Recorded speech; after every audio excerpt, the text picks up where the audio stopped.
Hello students, once again I welcome you all in this online class of accountancy. And today we are going to start a fresh chapter, and that is chapter number 3, admission of a partner. Admission of a partner. In a partnership, you all know that in a partnership firm, a new partner can be admitted with the consent of all the partners. If all the partners are agreed to take a new partner in partnership business, then they can admit new person as a partner in their partnership firm. Now a question may arise that what is the requirement of a new person in partnership firm, or why partners will admit any new partner in their partnership firm. So there may be various requirements for admitting new partner in the partnership firm. Maybe they want their capital increased. Means if old partners who have already agreed their capital that are not sufficient, and if the old partners are planning to extend their partnership business, in that case obviously there will be requirement of further capital.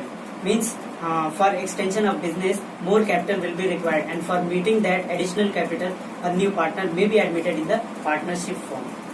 And second reason why a new partner can be admitted in the partnership business, maybe the existing partner, means till before taking admission of means before admitting new partner, if all the existing partners they do not have any professional skill, or you can say they do not have sufficient business skill, in that case they can take the professional expert in their business and they can take admission of a person who is having business skill. So for getting business skill or for getting professional benefit, they can admit new person in their partnership business. So in the same case there are various purpose a new partner is admitted in the partnership business, and in the same case there may be other reasons for which a new partner is taking into partnership business. So today in this chapter, first of all we will go through the topics, that what are the topics we need to cover in this chapter. So at the time of admission of a partner, what will be the accounting treatment in partnership firm? First we will see as the point of the chapter. So now we will see that at the time of admission of partnership business, what are the accounting treatments are to be done in partnership business or partnership accounting. Okay. So in the books of accounting, what are the accounting treatments and what are the topics we have to cover in this chapter? I am going to give a brief of this chapter. First of all, at the time of admission of partner, what accounting treatment will be required in partnership business? So first of all,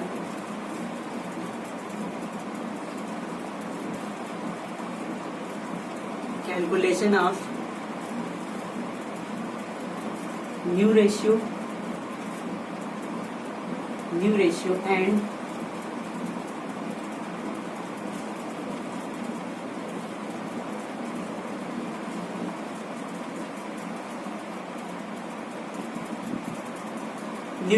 sacrificing ratio. Means at the time of admission of partner, first step that would be done in the partnership book, that will be calculation of new ratio and sacrificing ratio.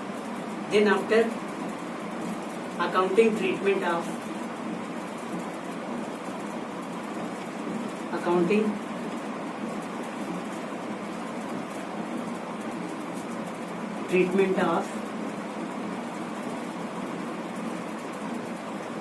goodwill.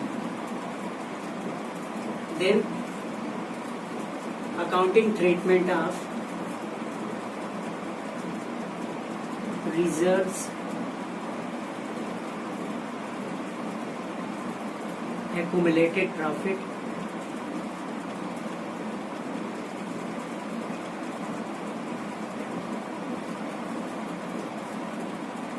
and losses. reserve or accumulated profit and losses. Okay. And next, accounting treatment of assets and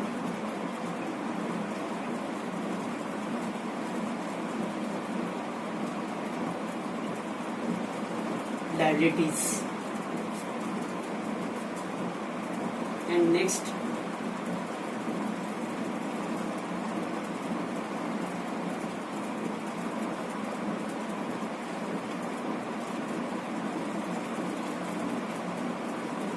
capital adjustment. So these are the point, or these are the topics we have to cover in this chapter. Means at the time of admission of partner, there will be requirement of calculation of new ratio and sacrificing ratio. Then after, there will be requirement of treatment of goodwill, and then after there will be requirement of accounting treatment of accumulated profit and reserve, and it will be treated just like previous chapter. That means the previous chapter we had gone through the reconstitution of partnership. So the procedure is same and the concept is same, only some changes will be there. And after that, accounting treatment of assets and liabilities. Again, the topic will be treated just like previous chapter. Means in case of reconstitution of partnership, because you know that admission of partner, it is also a situation of reconstitution of partnership. So reconstitution, at the time of reconstitution of partnership, every time there will be accounting treatment of goodwill, accounting treatment of reserve or accumulated profit and losses, and there will be accounting treatment of assets and liabilities. And again in this chapter, there will be a concept of capital adjustment at the time of admission of a partner. Capital adjustment, we will cover it at the end of the chapter. So now I am going to start the first topic, that is calculation of new ratio and sacrificing ratio.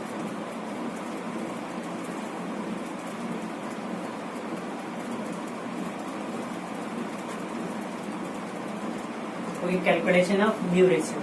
First we will go through this topic, calculation of new ratio.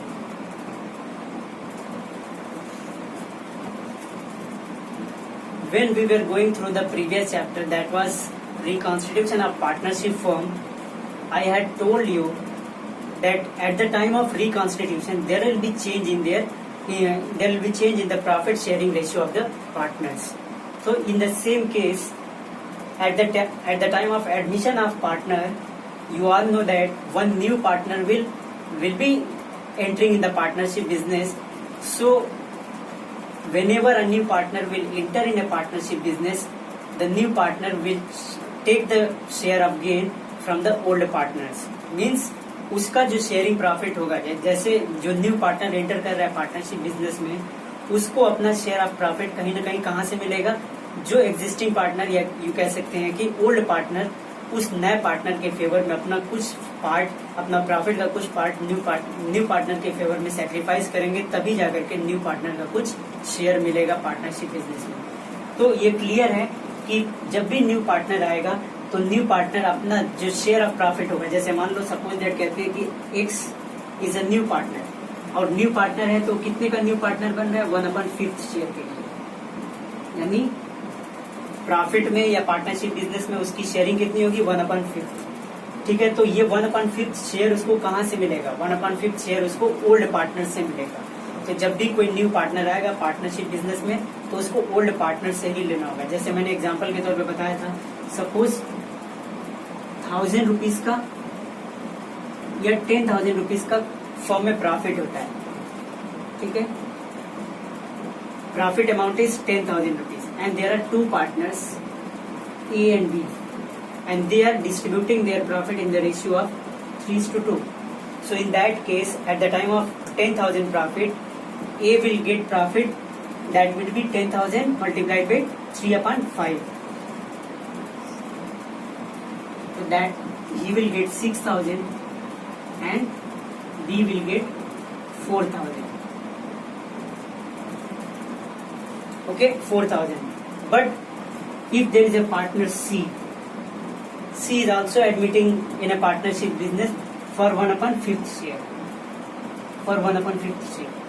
So in that case, now in this 10,000 rupees means after admitting new partner, if there will be profit in the partnership business, then new partner will also take the share of profit in their agreed proportion or ratio. तो अगर new partner कोई आएगा तो अगर 10,000 का profit होगा new partner के आने के बाद, तो इसी 10,000 के प्रॉफिट में से क्या अभी भी ए को 6,000 और बी को 4,000 मिलेगा? नहीं। क्यों? क्योंकि इसमें से 1/5 शेयर अब किसको देना होगा? सी को देना होगा। ठीक है, तो इस तरीके से हम कह सकते हैं कि जो 10,000 रुपीज जो प्रॉफिट हो रहा है न्यू पार्टनर के आने के बाद, जो प्रॉफिट होगा उसमें फिर सारे पार्टनर को शेयर मिलेगा। तो मतलब क्या होगा कि अब 10,000 के प्रॉफिट में से ए को कुछ कम मिलेगा, इसी तरीके से बी को भी हो सकता है 4,000 पूरा नहीं मिलेगा, क्या होगा? इससे कम मिलेगा। क्यों? क्योंकि कुछ पैसा इसको भी तो देना है, सी को भी मिलना है। तो इसका मतलब जब भी नया पार्टनर आता है तो वो किस में से लेता है? अपने ओल्ड पार्टनर्स में से कुछ शेयर वो गेन करता है। तो ये समझ जाओ कि new partner always take his share of profit from the old partners. अब बात आएगी कि नया पार्टनर जो आएगा वो ओल्ड पार्टनर से जो शेयर गेन करेगा, अपना प्रॉफिट शेयरिंग रेशियो जो गेन करेगा, वो क्या सिर्फ एक पार्टनर से गेन कर सकता है या सारे पार्टनर से गेन कर सकता है? तो इसमें दोनों केस हो सकता है। सपोज सी आता है तो सी जो अपना शेयर ऑफ प्रॉफिट 1/5 है वो हो सकता है सिर्फ बी से ले ले, उस केस में सिर्फ बी सैक्रिफाइसिंग पार्टनर होगा और सी जो है वो बी से एक्वायर करेगा। इसी तरीके से हो सकता है कि सी सिर्फ ए से, ए का रेशियो कितना बन रहा है? 3/5 उसका है। अब 3/5 में से हो सकता है कि 1/5 शेयर सी उससे ले ले। इसी तरीके से सी के पास ऑप्शन ये भी होगा कि सी दोनों से कुछ रेशियो में ले ले। ठीक है, यानी ए से भी कुछ शेयर गेन करे, बी से भी कुछ शेयर गेन करे। तो मतलब क्या है? A new partner can take his share of profit from the old partners, whether from all the old partners as well as from any special partner from the old partners। ठीक है, किसी एक partner से भी ले सकता है, सारे पार्टनर से भी ले सकता है। तो जैसे ही पार्टनर से वो अपना सेक्रीफाइस, अपना शेयर कुछ गेन करेगा, तो उस केस में क्या होगा? ए का शेयर अब बिजनेस में क्या हो जाएगा? कम हो जाएगा, क्योंकि उसने अपना कुछ शेयर, जैसे अगर ए से अगर लिया है सी ने, तो सी ए को मैंने कहा ना 6,000 नहीं मिलेगा, उसका शेयर क्या हो जाएगा? कम हो जाएगा। क्यों? क्योंकि उसने अपना कुछ शेयर किसके फेवर में? सी के फेवर में सैक्रिफाइस कर दिया। इसी तरीके से अगर दोनों मिल करके सैक्रिफाइस करेंगे तो दोनों का शेयर जो एग्जिस्टिंग शेयर है उसमें कुछ न कुछ कमी हो जाएगी, because they have sacrificed in the favour of new partner. तो यानी कि अब इनका रेशियो जो है वो अब ये पहले जैसा रेशियो नहीं रहेगा, बल्कि इनका रेशियो कम, इनका शेयर जो प्रॉफिट शेयर होगा वो कम हो जाएगा और इनका जो सैक्रिफाइसिंग पार्ट होगा वो किसको मिल जाएगा? न्यू पार्टनर को मिलेगा। तो इसका मतलब सारे पार्टनर्स का जो रेशियो निकल करके आएगा वो एक पार्टनरशिप फॉर्म के लिए नया रेशियो होगा। तो सबसे पहले हमको न्यू रेशियो कैलकुलेट करना होता है। न्यू रेशियो कैलकुलेट करने के कई मेथड्स हैं, मतलब there may be various ways for calculation of new ratio. तो उसमें से एक एक करके हम देखेंगे। जैसे सबसे पहला हम लेते हैं point,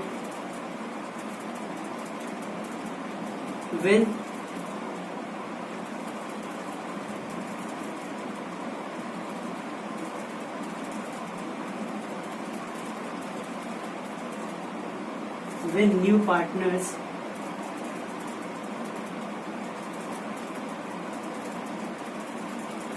share of profit, when new partners share of profit is given। ठीक है, अब यहाँ पे new partners share of profit, ठीक है। इस केस में अब देखो कई केसेस बनेंगे यहाँ पे न्यू रेशियो कैलकुलेशन के लिए, तो थोड़ा थोड़ा अलग मेथड होता है कैलकुलेट करने के लिए, तो हम एक एक करके डिस्कस करेंगे। इसमें सबसे पहला will new partner share of profit is given, यानी इसके लिए छोटा सा एग्जांपल लेते हैं कि if there are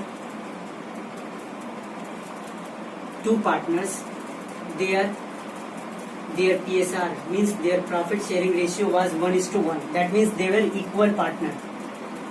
In that case, if C is coming in the business for 1/5 share, okay, C मैंने सर्कल किया है बिकॉज मैं इंडिकेट कर रहा हूँ इसको कि ये न्यू पार्टनर है, ये एडमिट कर रहा है पार्टनरशिप बिजनेस में। तो अब एडमिट करेगा तो 1/2 और 1/2 पहले इन लोग को मिलता था, यानी जितना भी प्रॉफिट होता था उसका हाफ इसको मिलता था, अब इसका हाफ इसको मिलता था। लेकिन अब सी के आने के बाद जो प्रॉफिट होगा उसका हाफ हाफ ए और बी को नहीं मिलेगा, बल्कि उसमें से उसी प्रॉफिट में से सी को भी मिलेगा, यानी इनको अब पूरा 1/2 न मिल करके कुछ कम मिलेगा। तो उस केस में अब देखो प्रॉफिट, नया प्रॉफिट शेयरिंग रेशियो कैसे कैलकुलेट करेंगे। तो जब भी क्वेश्चन में ध्यान से सुनना, ठीक है ना, लिसन केयरफुली। जब भी क्वेश्चन में न्यू पार्टनर का शेयर ऑफ प्रॉफिट तो दिया हो कि 1/5 का वो शेयर का प्रॉफिट का नया पार्टनर बन रहा है, लेकिन ये नहीं दिया है कि ये 1/5 ए से ले रहा है या 1/5 बी से ले रहा है, या इसी तरीके से ये 1/5 जो टोटल शेयर लिया है उसमें से ए से कितना लिया या बी से कितना लिया, इसके बारे में कोई इन्फॉर्मेशन नहीं है। बस पता लग रहा है उसका नया प्रॉफिट जो नया पार्टनर बन रहा है उसका शेयर होगा 1/5 शेयर। अब इसमें ए सेक्रीफाइस करेगा कि बी सेक्रीफाइस करेगा, ए कितना सेक्रीफाइस किया, बी कितना सेक्रीफाइस किया, कुछ नहीं दिया है। तो उस केस में हम कैसे न्यू प्रॉफिट शेयरिंग रेशियो निकालेंगे। सबसे पहले हम निकालेंगे, अब देखो इसको समझाने के लिए प्रैक्टिकल एक एग्जांपल मैं लेता हूँ। ठीक है, सपोज दैट 100 रुपीज का प्रॉफिट होता है, ठीक है, 100 रुपीज का प्रॉफिट होता था।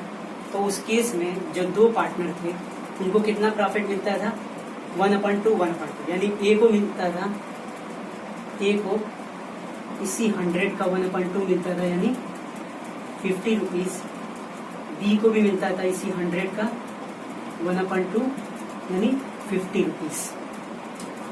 अब जब सी आ गया 1/5 का पार्टनर बनेगा, तो इसका मतलब 100 में से, अब 100 में से 1/5 यानी, ठीक है, अब 20 रुपीज तो किसको मिल जाएगा, सी के आने के बाद 20 रुपीज तो सी को भी मिलना चाहिए।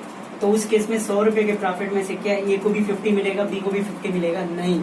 अब सी को देने के बाद कितना प्रॉफिट बच गया, यानी टोटल प्रॉफिट था 100, उसमें से हमने सी का निकाल दिया, तो 100 माइनस 20, अब कितना बचा है 80 रुपीज। यही रिमेनिंग जो प्रॉफिट आएगा, इसी रिमेनिंग का हाफ अब ए और बी को मिलेगा ना, यानी अब ए को कितना मिल जाएगा, ए को मिलेगा इसी रिमेनिंग पार्ट का, इसका रेशियो कितना था 1/2, तो ये इसको कितना मिलेगा 40 रुपीज। इसी तरीके से बी को 80 का 1/2, इसको कितना मिलेगा 40 रुपीज। तो कहने का मतलब है कि अगर न्यू पार्टनर आता है तो पहले अब प्रॉफिट में से उसको भी पैसा दिया जाएगा, 20 रुपीज दिया जाएगा। देने के बाद जो रिमेनिंग बचेगा, रिमेनिंग में अब हाफ, यानी आपस में ये 1:1 के पार्टनर है, तो 1/2 इसका, यानी 40 रुपीज मिलेगा। और इसी तरीके से बी को 40 रुपीज मिलेगा, पहले 50-50 मिलता था। तो यहाँ पे यही चीज हम समझाएंगे यहाँ पे कि सबसे पहले हम क्या करते हैं कि कैसे हम कैलकुलेट करेंगे कि ए और बी को सी के आने के बाद नया रेशियो कितना हुआ। तो इसके लिए हम सबसे पहले टोटल प्रॉफिट को हम कितना मान लेंगे, 1 मान लेंगे, ठीक है। 1 में से हम क्या करेंगे, सी यानी न्यू पार्टनर का शेयर ऑफ प्रॉफिट 1/5 माइनस करेंगे। माइनस करने के बाद जो कुछ आएगा हमारे पास, उसको हम क्या करेंगे, उनके ओल्ड रेशियो में दे देंगे, यानी 1/5 1 में से माइनस करने के बाद जो भी प्रॉफिट आएगा, रिमेनिंग प्रॉफिट होगा, उसी रिमेनिंग प्रॉफिट को 1/2 हम ए को देंगे, 1/2 बी को दे देंगे, यानी उनका रेशियो वही बन रहा है। तो इसका मतलब देखते हैं कि कैसे इसमें कैलकुलेट करेंगे।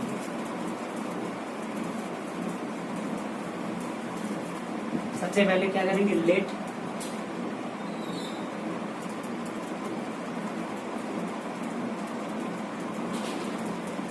Total profit of the firm,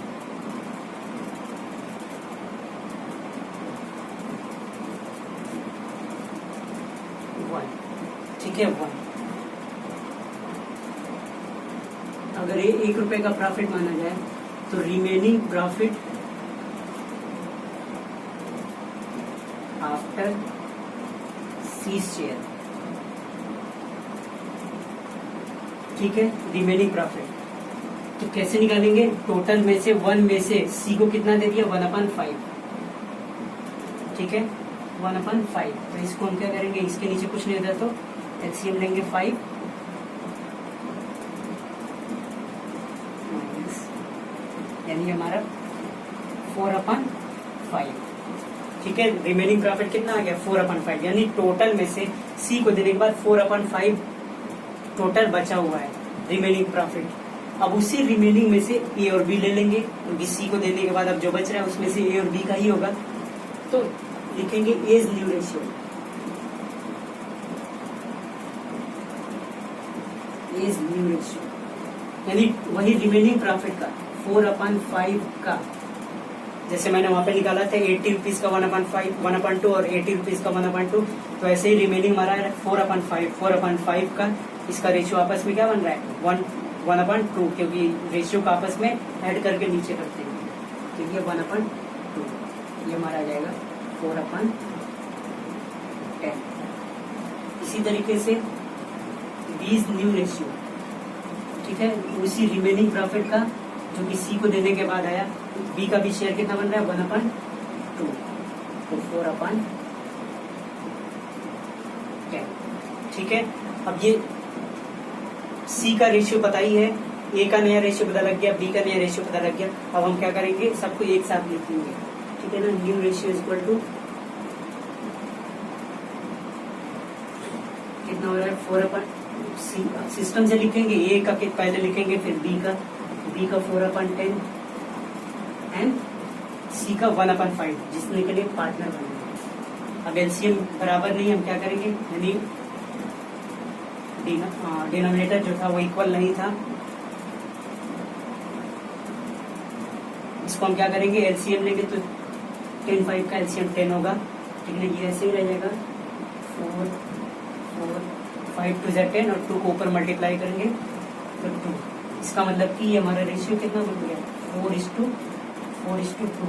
अब देखेंगे कट करके छोटा होगा तो ये 2 से कट जाएगा, तो इसलिए हमारा नया रेशियो क्या बनेगा, क्योंकि 2 से कट रहा है, 2 2 जा 4 और 2 1 जा 2, तो ये हमारा नया रेशियो कितना हो गया 2:2:1, ठीक है। ये हमारा इस तरीके से पहला मेथड होता है, जिसमें मैंने बताया था नए पार्टनर का सिर्फ शेयर ऑफ प्रॉफिट दिया हो, बाकी कोई इन्फॉर्मेशन ना दिया हो कि ए ने सेक्रीफाइस किया है, बी ने सेक्रीफाइस किया है, ए ने कितना किया, बी ने कितना किया, तो हम क्या करेंगे, सी का शेयर देने का, यानी इस केस में हम ये सपोज करेंगे कि दोनों पार्टनर ने ही सेक्रीफाइस किया है, तो उस केस में हम पहले सी को जितना देना होगा, पूरे में से हमने पूरा माना था 1 में से दे दिया 1/5, तो रिमेनिंग प्रॉफिट बचा था। अब रिमेनिंग को ही ए और बी आपस में अपने शेयर में ले लेंगे, तो रिमेनिंग 4/5 था, 4/5 का 1/2 ए ने लिया, इसी 4/5 रिमेनिंग का 1/2 बी ने लिया, क्योंकि इसका रेशियो आपस में 1/2 है, ठीक है।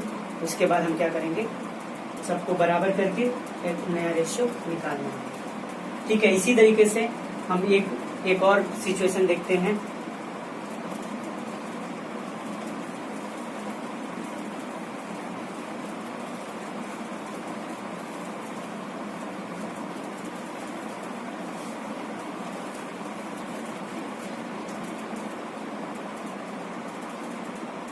ठीक है। ये सेकेंड सिचुएशन होगी,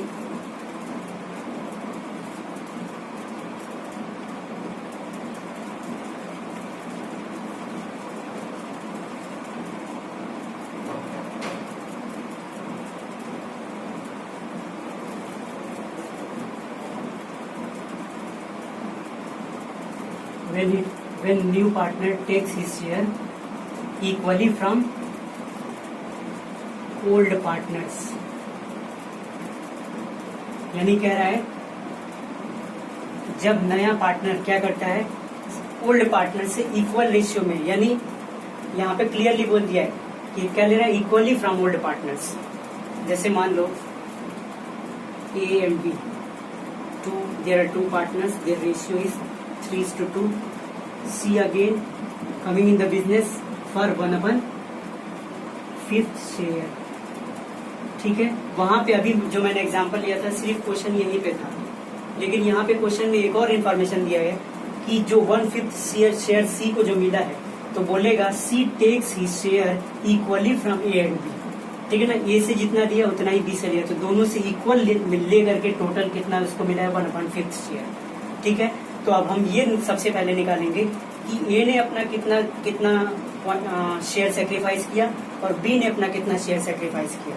जो उनकी सेक्रीफाइस्ड वैल्यू होगी वो उनके ओल्ड में से हम क्या करेंगे, माइनस कर देंगे, तो न्यू रेशियो आ जाएगा, यानी new ratio is equal to old minus sacrificed value, ठीक है। यानी अगर मान लो पहले इसका 10 था, 10 में से ये अपना 2 हिस्सा किसको दे दिया, सी को दे दिया। तो 10 में से 2 माइनस करेंगे तो इसको कितना बचेगा, 8 बचेगा।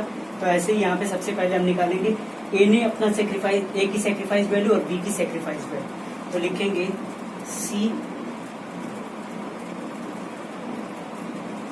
सी एक्वायर्स फ्रॉम ए। सी ने कितना ए सी लिया, टोटल इसको 1/5 है, बोल रहा है कि इक्वली लिया, तो यानी 1/5 का 50%, यानी 1/5 का जब दो पार्टनर से लिया है बराबर बराबर, तो दो पार्टनर से बराबर लेने का मतलब कि 1:1। ठीक है, 3 पार्टनर होते हैं तो 1:1 हो जाता है, लेकिन यहाँ पे 2 ही पार्टनर हैं, तो इसका मतलब एक 1/2 ए से लिया, इसी तरीके से 1/2 बी से लिया। तो टोटल उसका जो शेयर था 1/5 था, 1/5 का 1/2 किससे लिया, ए से लिया, इतना इस टोटल लिया 1/10। इसी तरीके से सी बी से कितना एक्वायर करेगा, तो इक्वल है तो वही होगा, सी एक्वायर्स फ्रॉम बी 1/5, यानी वही उसका जो शेयर था उसका। हम देखेंगे ना इसके शेयर का हाफ कितना बन रहा है, तो इसके शेयर का 1/2 कितना हो रहा है, 1/10। यानी ये ए और बी की सेक्रीफाइस्ड वैल्यू आ गई। मैंने क्या बताया था, ए का न्यू रेशियो यहाँ पे कैसे निकालेंगे, ए न्यू रेशियो। अब मल्टीप्लाई नहीं करेंगे पिछले मेथड की तरीके से, अब क्या करेंगे, माइनस करेंगे। ए का पूरा रेशियो कितना बन रहा है, पूरा शेयर कितना था, 3/5, ये 3 और 3 + 2 5 नीचे लिखेंगे। 3/5 में से उसने 1/10 किसको दे दिया, सी को दे दिया, तो उतना माइनस कर देंगे तो बचा हुआ ए का न्यू रेशियो बनेगा। तो इसको जब माइनस करेंगे 5 10 का एलसीएम लेंगे, 10 हो जाएगा, 5 2 = 10 और 2 3 = 6 -1, ये हो जाएगा 5/10। इसी तरीके से बीज न्यू रेशियो, बी का रेशियो कितना था, 2/5। ठीक है ना, मैंने क्या बताया, सेक्रीफाइस वैल्यू। यहाँ पे न्यू रेशियो निकालने के लिए old ratio minus sacrificed value, sacrificed value ये हमने निकाला था। ठीक है ना, इसका ओल्ड रेशियो कितना है, 2/5 माइनस इसकी सेक्रीफाइस वैल्यू बी की कितनी थी, इसकी भी 1/10 थी। तो एलसीएम वही लेंगे, 10 हो जाएगा, 5 2 = 10, 2 2 = 4 -1, ये हो जाएगा 3/10। ठीक है, अब ए का न्यू रेशियो पता लग गया, बी का न्यू रेशियो पता लग गया, सी का तो दिया ही है 1/5, तो वैसे इक्वल करेंगे, लास्ट में लिखेंगे न्यू रेशियो इक्वल टू, ठीक है, न्यू रेशियो इक्वल टू ए का सबसे पहले कितना है, 5/10, 3/10 एंड 1/5। ठीक है, नीचे इक्वल नहीं है, इक्वल करने के लिए एलसीएम लेंगे, 10 10 5 का एलसीएम 10 हो जाएगा, 5 3 5 2 = 10 और 2 1 = 2। इसका मतलब अब 5 3 2 आ गया, इसको कट करके छोटा कर सकते हैं, नहीं, कॉमन फैक्टर से डिवाइड नहीं होगा, तो ये हमारा रेशियो बनेगा 5 3 2। ठीक है, ये हमारा न्यू रेशियो होगा। तो आज 2 मेथड हमने पढ़ा न्यू रेशियो कैलकुलेट करने के लिए। एक बार तो जब सिर्फ न्यू पार्टनर का शेयर दिया हो, बाकी कोई इन्फॉर्मेशन ना दिया हो। दूसरा केस हमने देखा न्यू पार्टनर का शेयर भी दिया होगा, और ये भी क्लियरली बोल रहा है कि उसने जो 1/5 लिया है वो ओल्ड पार्टनर से इक्वल रेशियो में लिया, यानी जितना ए से लिया उतना बी से लिया। तो इसका मतलब कि 1/5 का जब इक्वल लिया तो मतलब हाफ ए से लिया और हाफ बी से लिया। तो 1/5 का हाफ लिया ए से, तो ए से कितना लिया, 1/10। तो ए ने 1/10 टोटल लिया था, तो ए का 3/5 में से 1/10 माइनस कर दिया, तो बचा हुआ उसका नया रेशियो आ गया। ठीक है, इसी तरीके से बी का किया। आई होप कि समझ गए होगे। अब इससे रिलेटेड मैं होमवर्क जो रहेगा वो ग्रुप में मैं होमवर्क तुम लोगों को सेंड कर दूंगा, और इस होमवर्क को कर लेना। आगे मैं इसको जो बचा हुआ जितना मेथड होगा न्यू रेशियो का वो डिस्कस हम नेक्स्ट क्लास में करेंगे। तो आज के लिए बस इतना ही। Thank you.